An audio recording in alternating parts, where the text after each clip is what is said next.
Welcome to the first International Intercultural Education Program in 2024. What a great way to start with the book discussion led by MCC Political Science and Human Relations faculty member Tulani Grundy-Meadows. Tulani Grundy-Meadows is a political science and human relations skills instructor at Metropolitan Community College. She holds a law degree from the University of Pennsylvania Law School and a Bachelor of Arts in English from Spelman College. Ms. Grundy-Meadows practiced as a litigation attorney for the world's largest labor and employment firm. She serves on the board of directors of Open Sky Policy Institute and the Omaha Public Library. Please welcome Ms. Tulani Grundy-Meadows. Good morning, everyone, and Happy New Year. Thank you for that introduction, Barb. I'm so happy and excited to be with you all today. As a retired attorney, political science instructor, and proud daughter of the South, today's topic is one that is near and dear to me. So when Barb reached out about this, I didn't have to think too hard. Thank you so much for the invitation, Barb. We're going to spend some time today exploring this topic of race and democracy and why this is so important to our nation and our world. You know, we're in the midst of what we would call an inflection point in our country, where we have a heightened awareness about these kinds of issues and are having really hard, necessary conversations about things happening before our very eyes. As I remind my students daily, history and context are always instructive. So the goal of today's conversation is for us to leave here thinking a bit more deeply about our nation's history and how that informs the present and our own relationship and connection with this country. The great news is whether you've read the book or not, there's something here for everyone. Before we get started, I wanted to take this moment of personal privilege to recognize our host, my colleague and friend, and the person who has brought us all together today, Barbara Velasquez. As many of you know, tomorrow is Barb's last day with the college. She has served us for 37 years and is responsible for so many of the events and activities that make this place so rich and so special. Barb and I have worked together very closely over the years with programs like these and Study Abroad, and the love, the passion, and the care that she pours into everything is simply unmatched. Barb, we are better because of you. I will miss you dearly. So on behalf of Metro, please join me in thanking Barb for all she has given us. No one deserves retirement more than you, friend. Cheers to you. So with that, let's get started with a little background and context. So as we know, America's schools are segregated by race up until the landmark Brown v. Board of Education decision in 1954. This decision, the Supreme Court ruled that separating children in public schools on the basis of race was unconstitutional.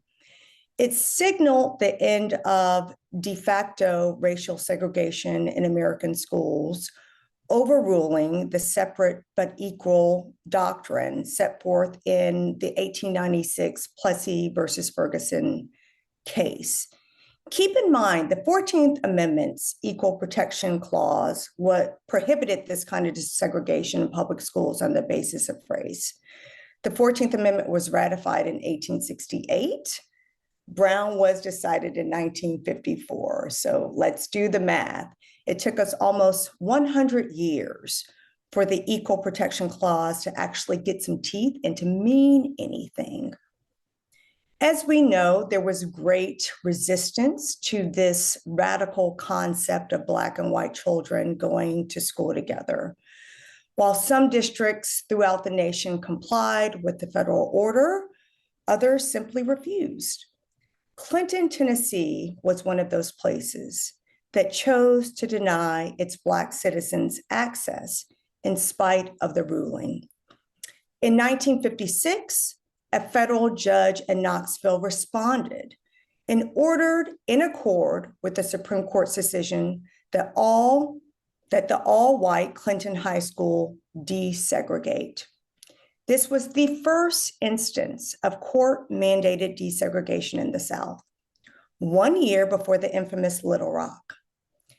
In August of 1956, 12 Black teenagers entered the doors of Clinton High School for the first time. This book, A Tolerant Little Town, represents the face of resistance and bravery. It brings to life the atrocities inflicted upon Black children and parents and a handful of white allies in the town of Clinton, Tennessee. For Black families who fought tirelessly for desegregation in Brown, it was considered a huge win. They had long advocated for better conditions, resources, and access. Black people in Eastern Tennessee and throughout our nation didn't believe there was necessarily anything magical about going to school with white children, but what they sought was equity. Our author, Rachel Martin, states, and I quote, "The conflict boiled down to one simple question. Either Black Americans were citizens of the United States or they were not. Under segregation, Black schools were underfunded, under-resourced. Black teachers were paid a fraction of the pay received by their white counterparts. Yet when the Clinton 12 tested for admission to Clinton High, most tested on college track. So we know that segregation didn't necessarily mean substandard education. We would also be remiss if we did not note the high price of integration that was paid by Black communities during this time. For many communities, desegregations resulted in the elimination of Black spaces that were vital to the community. I was reading this book over the holidays when my family was in town, and it really inspired some good conversation with my mother, who grew up in the heart of Jim Crow in Birmingham, Alabama during this time period.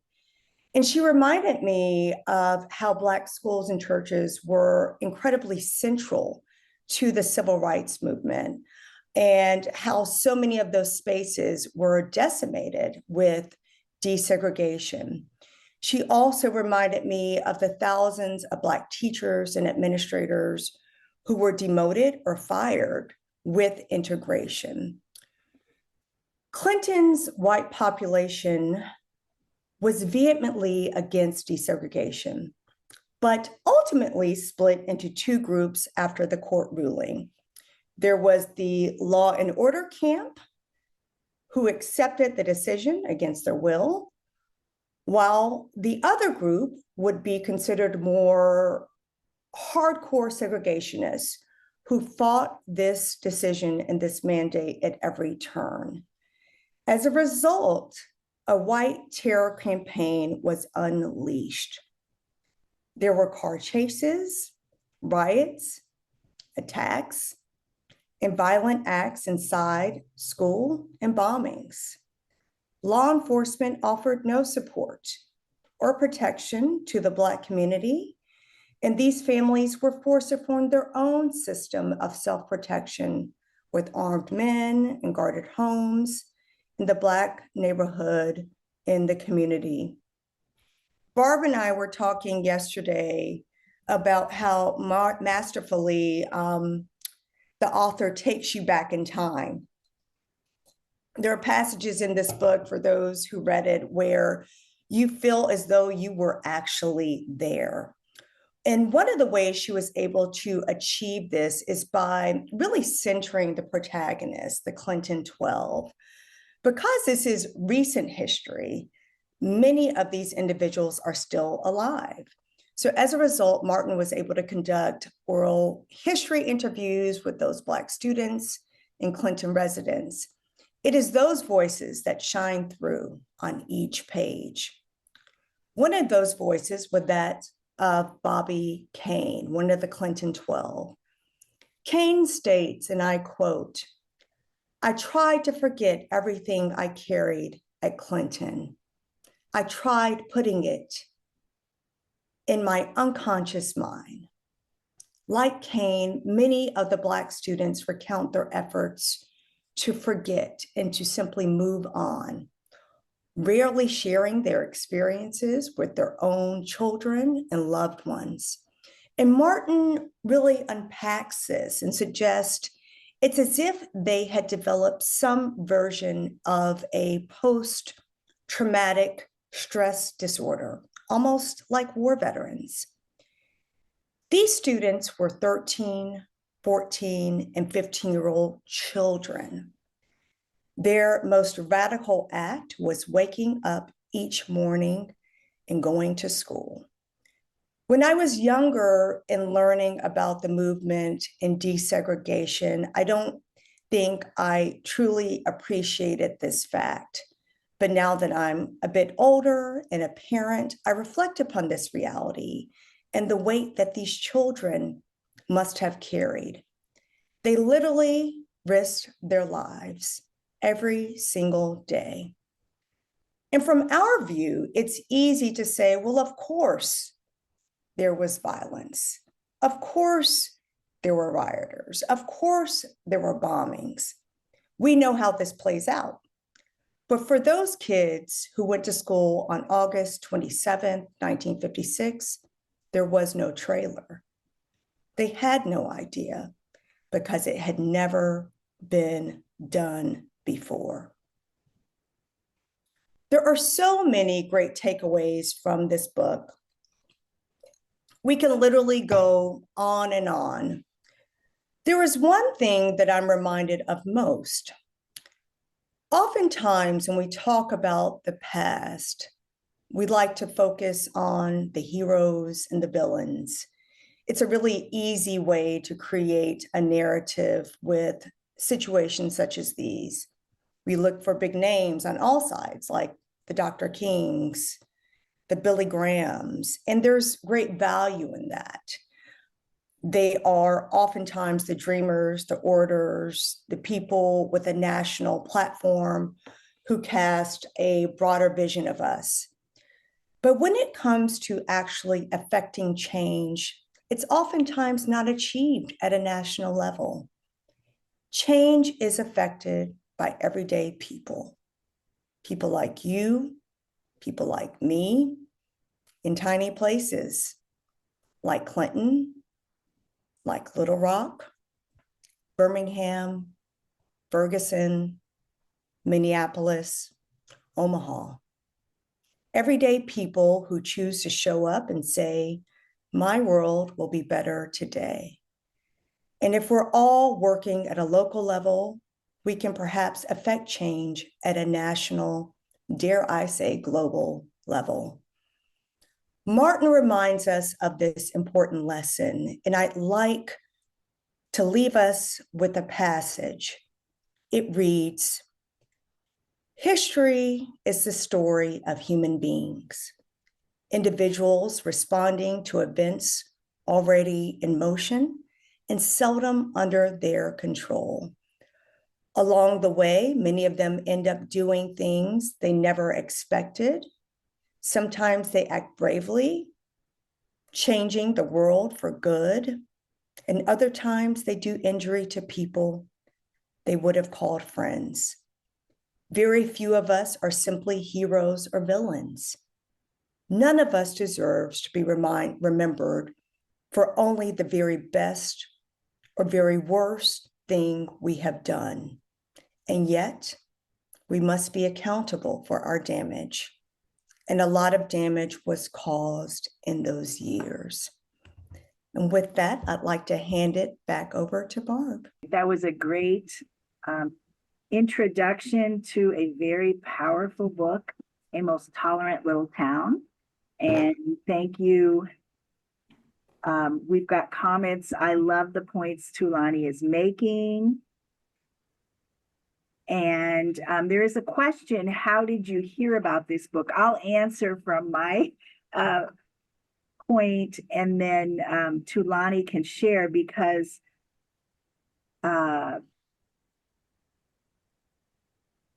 you know, Omaha has had the pleasure of having some of the Little Rock Nine participants in town, here at the college, and in other locations.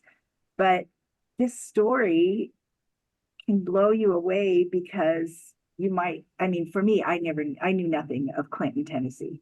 Even I have to remind myself, where's Clinton when I'm reading a book, right? But in terms of where we find it, I just use a lot of different resources that you gather across the years. There's some booksellers that tend to have more books that fit into our series. And so we put together lists, we ask people for feedback, and I'm really happy this one was chosen. But Tulani, were you familiar with this story previously, or the book? You know, I was not. I was so excited when Barb proposed this book, because it was an opportunity to learn about this chapter of history that is simply not talked about. After doing a bit of research and talking to my parents, I learned that Clinton was actually significant news at the time. But like many things in history, we move on and we forget. And to my knowledge, this is the only book that has really captured what has happened in this kind of comprehensive detail. You know, many of us, when we think about desegregation, our minds immediately go to Little Rock, and for good reason. And one of the powerful things about the civil rights movement, and why Little Rock is so memorable, is because so much of it was captured on film. And so the reason why Little Rock, you know, sticks with us is because we have these vivid images of what happened on that day in Central High School. So we don't have that same level of coverage when it comes to real time of what happened in Clinton. And I suspect that's one of the reasons why it has not stayed with us in the way that Little Rock has. We also have a question, and I'm going to just ask you for your opinion, especially a mother of young ones. What reading level do you think this book works for?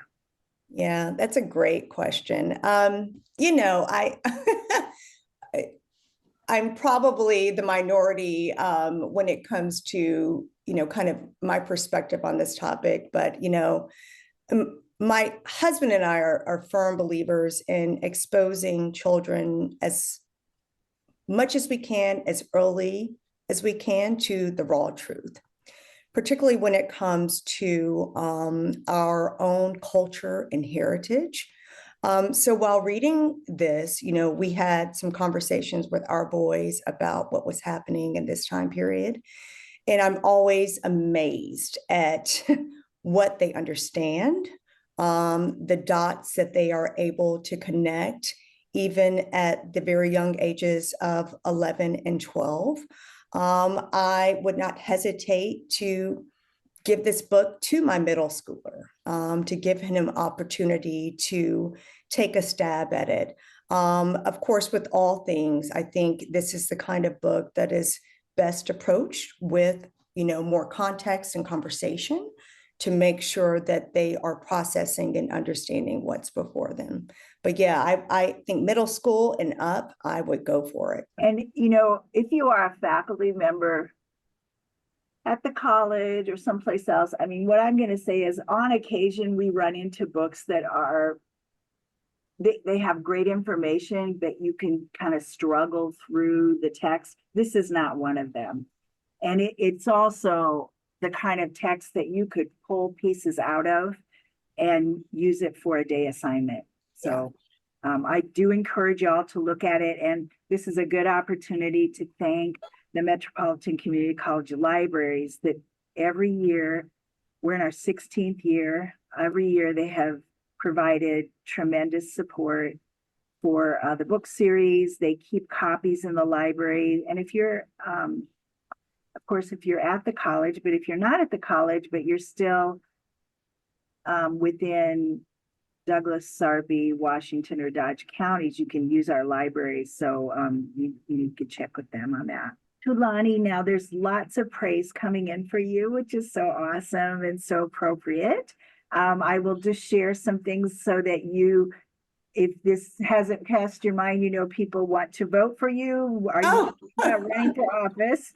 And then we also would like to recognize the fact that you teach at the college, which we've already said, but could you tell us the courses that you teach with like the prefix and the numbers? So if there's students or prospective students who would like to explore more with you, they know how to register for your classes. Sure, of course.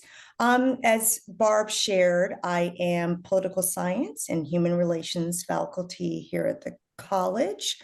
I teach in terms of political science, 3, sometimes 4 courses, and those are American national government, and that's Polls 2050. That class is a really fun one. That's the kind of class where we tackle topics such as these. Civil rights, civil liberties are major themes that we explore. We're actually discussing, this is very timely, civil rights today in my American government class, and this gives me an opportunity to share with my students what happened in Clinton. So thank you for the timing of this, Barb.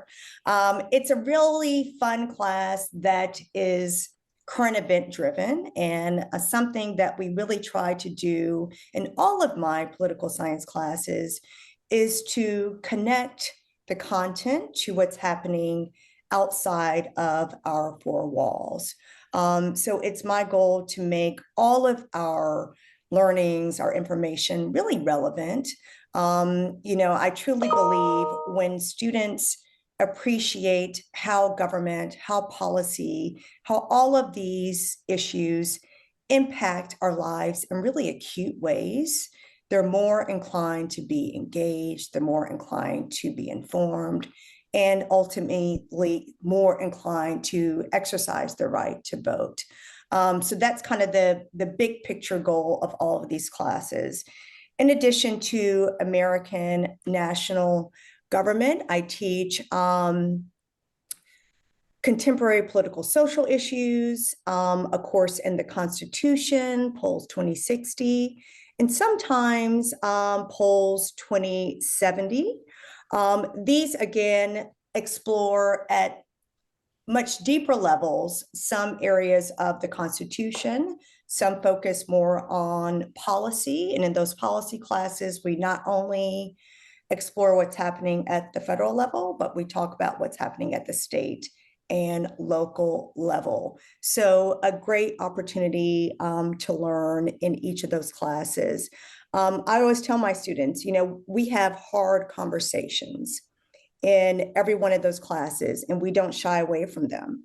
I remind them that this whole college experiment by design is disruptive. And it's our goal to send them home every day with their heads hurting a bit. I always tell them, you know, if you're not going home and arguing with your parents, I'm not doing my job.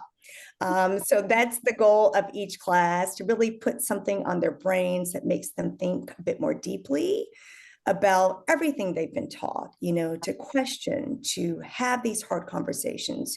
It's so essential to our own personal development and evolution. So well, thank you very much. So anybody who's looking on a Metro schedule, if you look for Tulani, Grundy-Meadows, and if you have any difficulty with that, you can always connect back to our office, or probably ask any student services person how to find Tulani's courses. One thing I will say when we ask about the readability, one of the things that kind of blows me away is practically a quarter of the pages of this book are notes and bibliography notations, to give you a sense of how much work was put in to putting this book together. Did you find that interesting, Tulani? Yeah, I found it really interesting. I believe Ms. Martin spent about 18 years working on this book and researching. And again, because this was recent history, she was able to sit down with so many of the people who experienced this, so many of the players.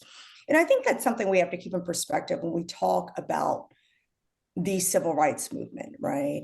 This was literally yesterday when you think about kind of the grand context of history and the fact that I can have these conversations with my mother, right? And my father and uncles and aunts who lived this is really powerful. So I'm so glad she was able to take on this project when she did. If you time this, many of those the Clinton 12 are in their late 70s, 80s now, are in a position to really share their stories, which is such a gift to all of us. So yes. Something that is interesting also at the beginning of the book, you hear more than one time from characters in Clinton, I don't really believe in desegregation. However, I believe in following the law. And Yeah. one of them is the principle. And it seems, at least initially, that you really feel like he's being quite the good role model for his students. And maybe that helped with acceptance inside the building. Yeah. Would you share any on that?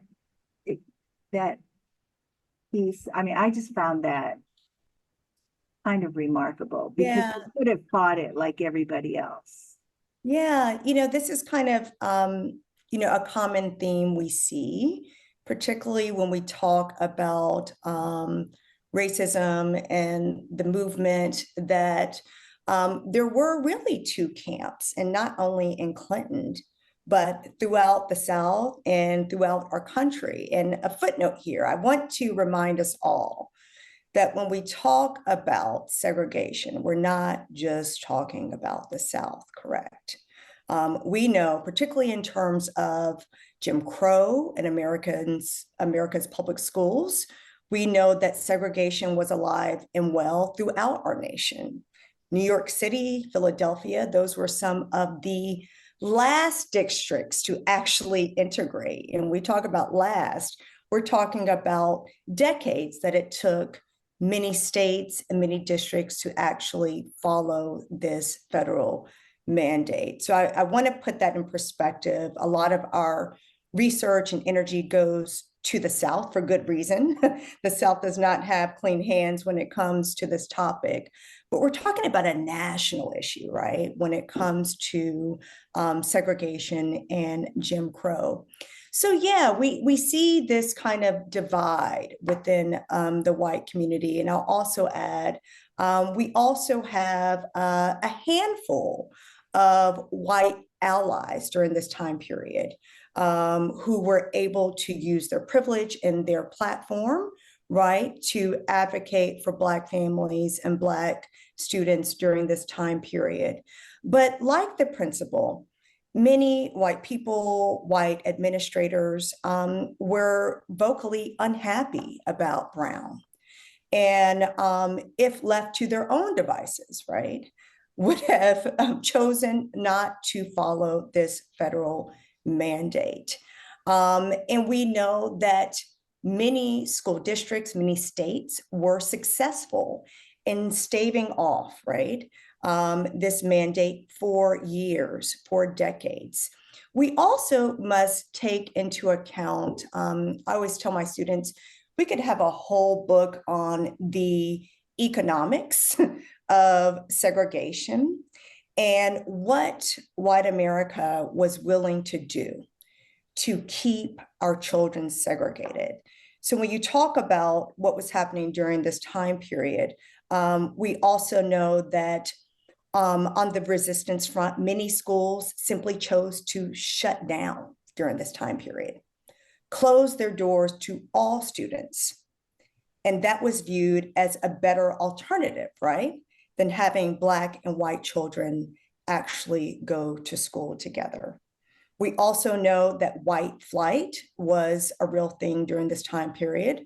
So when you look in your hometowns, in your communities, we know that post 1954, this was a time period where we saw a lot of school districts seceding, right?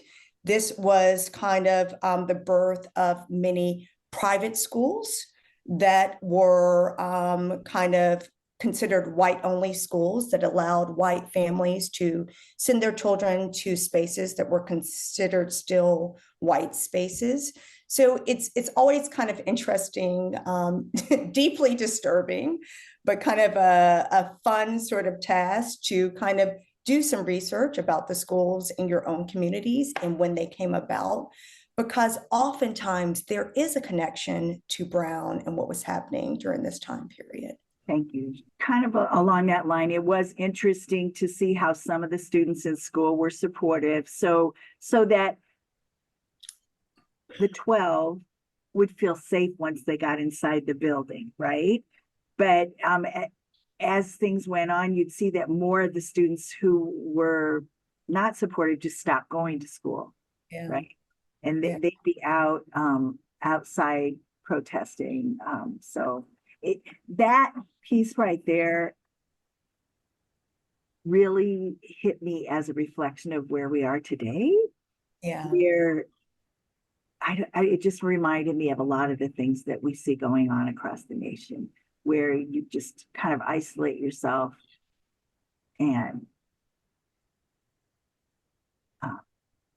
several years ago we had somebody speaking at the college, and I apologize that I'm not going to come up with the name, but she had done some studies on social media and shared with us that one of the things they were seeing was social media allowed you to block everybody who thought differently than you. So you're mixing your ideas, right? And I always will keep that in my head. And it's kind of, what you saw here too. Well, I'm not going to go to school if that's what's happening. Yeah. It's really interesting when you think about the power of social media, the power of media, when it comes to these kind of, moments of social and political upheaval in our communities. Of course, during 1954 and the 1960s, we didn't have, these things available to us. We did have the press, and they played, as I said, a major role in really pushing out this imagery. If you look at what happened at Central High School in Little Rock, it is very difficult, right, to deny the atrocity, the injustice of what those Black students, the Central High Nine, the Little Rock Nine, what they endured, right? And that was a powerful tool for our nation to push this out and to force us to deal with it, right, as a country. And we know it's this kind of imagery that can ultimately help us affect real change. Today, the equivalent is the phone.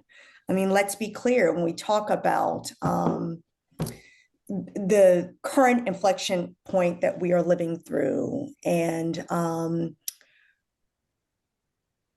Black Lives Matters, and these kinds of social issues that we are struggling to unpack. These issues have been with us for a very long time. As we heard in the book, when it came down to law enforcement stepping in to protect the Black families and Black community that were being terrorized by their white neighbors in Clinton, they were missing. They did not show up for their citizens, right? And so we know that these issues have always been with us. The difference is we have this, in a blink, we can capture what is happening. We can force a conversation on it. And that has really been a game changer. So for as much grief as I give, my kids and my students for these little things that we are so connected to, they really do play a powerful role in terms of our democracy. Thank you. You mentioned one of the words you used, one of your descriptors early on was, I think bravery, but it was something to that extent of what the children, the young people took on Yeah. in 1956. And some of them, as if you haven't read the book, there was one or two whose families sent them to Clinton from different states because they wanted them to be participants in this, right? It was awesome, amazing for me to sense that the young people felt the responsibility to take on the challenge. Yeah. It's really amazing. Again, as a parent, as an adult, it's not lost upon me the reality of this, the fact that these were children, right? At the helm, leading the charge for desegregation, 13, 14, 15-year-olds. And you think about the pressure that they must have felt on a daily basis. And in spite of everything that was happening around them in the world, right?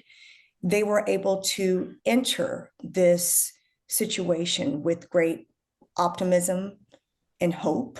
And they truly believed, right? If they were smart enough, if they were kind enough, if they did everything they were supposed to do, they would be provided an opportunity, right, to learn with their white counterparts.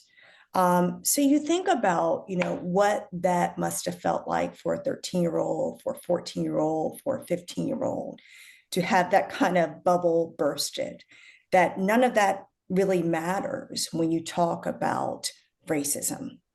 You can be the best student, you can be the best person, and all of that pales when you talk about kind of the grand scheme of all of this.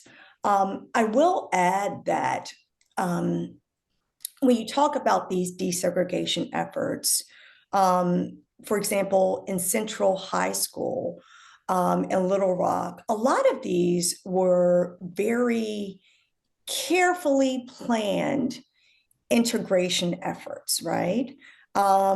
Black communities, the NAACP, Thurgood Marshall played a big role in ensuring that Black students were truly set up for success as best as they could when taking on this task.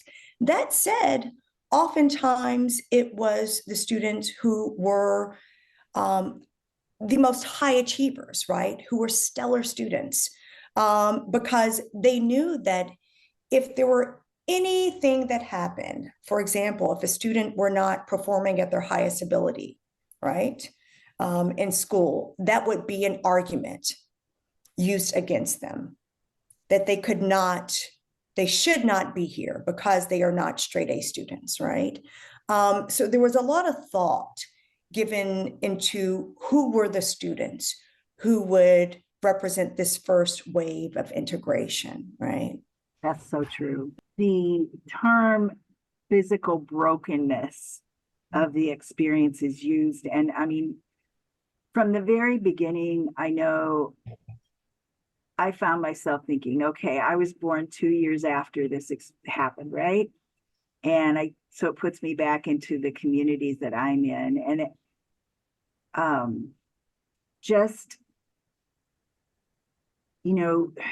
I wondered if reading the book might be very triggering for some people too. And that can be the cautionary note that you had about having discussion about the pieces and not just sending a young person off to read. But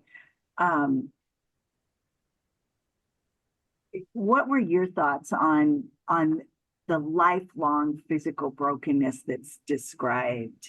Yeah.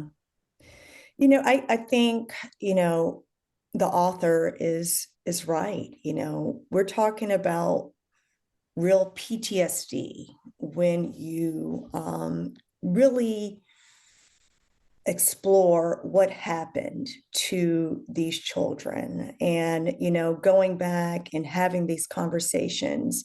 What she found is that for many, um, there were experiences, there were things that happened that they had simply buried in their memory, right?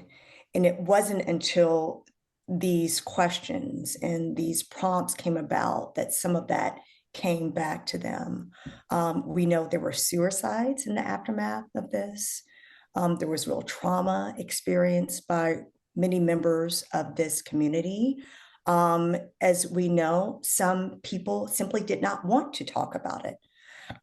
Even the white sympathizers, right, who were very aware of what was happening, were fearful, were really scared, and really not inclined to share their own accounts of what had happened. So I think, the trauma is absolutely real. Even when talking to my own mother, who grew up in Birmingham,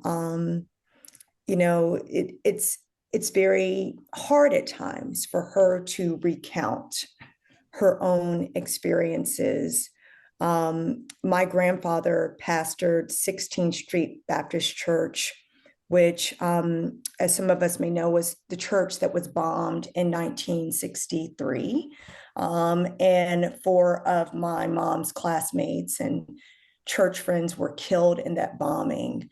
And so for her, these conversations are really hard. Yet, my mom is 77, 78 now. She'd be mad that I shared that with y'all. But as a 78-year-old Black woman, she also recognizes the importance, right, of sharing these stories with us and with her grandchildren, but never easy, nonetheless.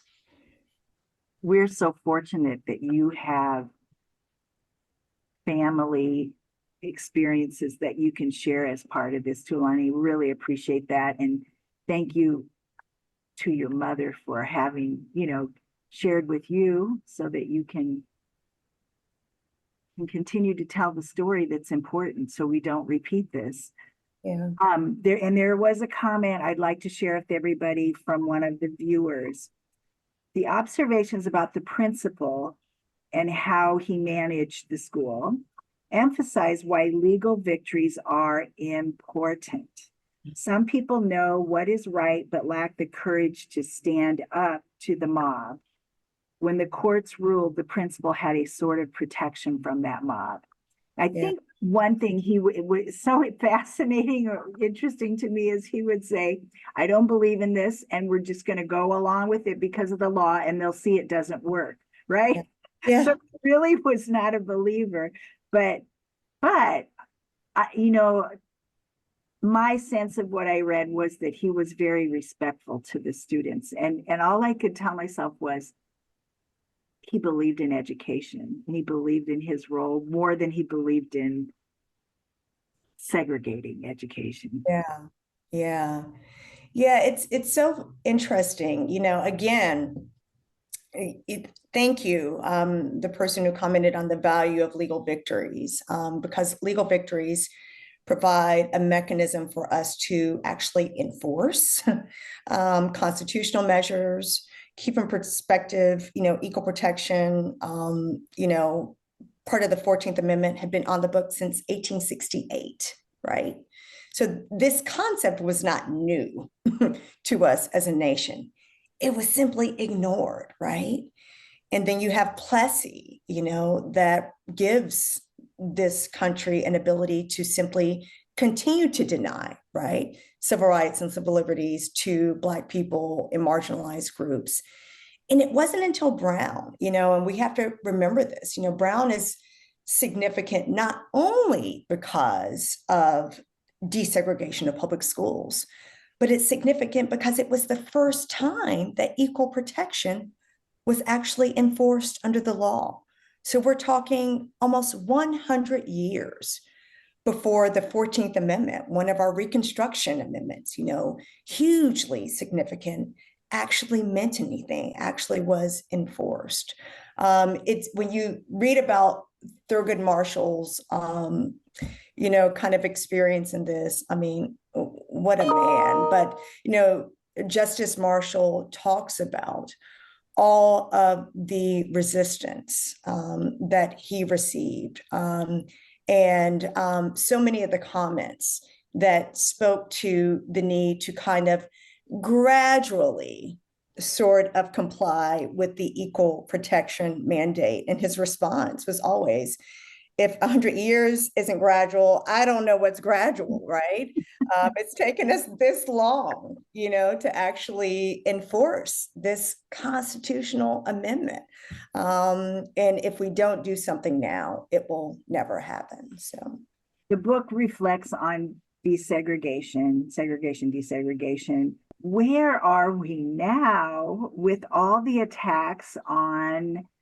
I mean, you just need to turn on the news, read something online, if you still do newspapers, whatever.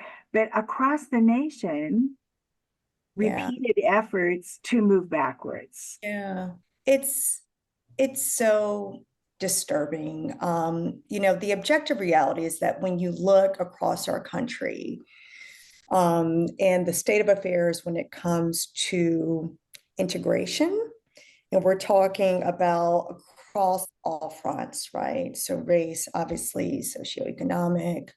There are some schools in some districts in this country today that are just as segregated as we were before Brown. Mm-hmm. There is a powerful docu-series, and it was on Frontline, Barb. I can send you the name of it. But this docu-series took place a few years ago, and it documents what has been happening down in Louisiana, which has become ground zero for a lot of these efforts. And these communities who are working tirelessly to segregate once again.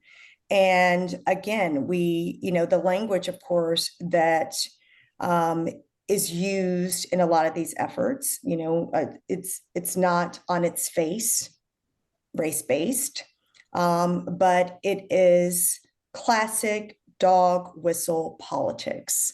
And what you essentially have is a system of de facto segregation that is taking place in these communities that puts us back, that sets us back right where we were before Brown, which really speaks to the value of these kinds of books and these kinds of conversations.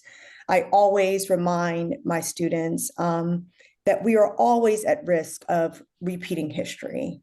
And this is why we must remain informed, we must remain engaged, and we must remain vigilant, because we know that oftentimes for every step we take forward, there's a step taken back. So yes, Barb, thank you for pointing that out. Thank you. Thank you. It has been a very, very great conversation today. Tulani, do you have any final thoughts you'd like to share with the audience members?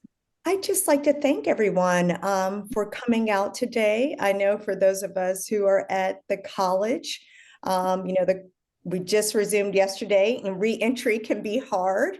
So the fact that each of you took a little time out of your day to spend it with us to learn about this important topic. I'm just so proud of us as a community. And again, thank you to Barb for bringing us together and for all that she has given us over the years. So grateful. Lonnie, you and everybody else who has sent me little messages, I'm very thankful that I'm a blessed person to have had all of you in my lives, and it would not have happened were I not here at Metropolitan Community College. So thanks to everybody. I'm not necessarily disappearing off the face of the earth, but you know, my family's going to be happy to have me take care of a few things that have been on not attended to for the last 36 and a half years. So Tulani, you are such a marvelous leader for us. We're very thankful. It's been a pleasure to work with you on this discussion and other projects over the years. We appreciate your expertise and your personalism in all your presentations. Students in your classroom learn not only about subject matter, but also about life. Thank you. Again, I want to thank Metropolitan Community College library staff for their annual assistance in setting up the book series and attention to requests that come in to borrow books. Audience members, it is impressive to see your dedication to learning. Several of you are with us throughout the year. And remember to put your name in the chat if you'd like to be in a drawing for a copy of The Most Tolerant Little Town. I'll turn that around pretty quickly because my last day is tomorrow. The evaluation slide will tell you that we like your feedback. Then we have a few upcoming events that I want you to take note of. Next Wednesday is the 39th annual Reverend Dr. Martin Luther King Jr. celebration. It is a hybrid celebration, so if you'd like to join by Zoom, you can just click on a link. If you want to be there in person, that's a really awesome experience. And there'll be great food by the Institute for Culinary Arts. Keynote speaker, Mr. Reuben Shelton. And we'll have musical entertainment. It'll be a great day. The next opportunity I want you to put on your calendars, because this is probably a one and only time for Metro. For a long time wanted Step Africa to come to the college, and we have a good opportunity to host them on Monday evening, January 29th, between 6 and 8 at the Black History Month kickoff. For anyone who's been at the kickoff previously, it's a time of celebration to look forward to what is going to happen in Black History Month. There's complimentary food, there's musical entertainment on occasion. This time it will be in this performance. So we hope that you'll be there, and you do not need to register for that. And then, of course, once we finish one book, it is time to prepare for the next. And the book that I want to call your attention to is Wait. This is written by Rebecca Hall. It's the hidden history of women-led slave revolts. And that's going to be an evening presentation, as you can see on the slide. So thank you, everybody, for being with us. And I hope that the rest of 2024 is absolutely amazing for everybody. And Tulani, one more big thank you to you. Thank you, Barb. Thank you, everyone. Happy New Year.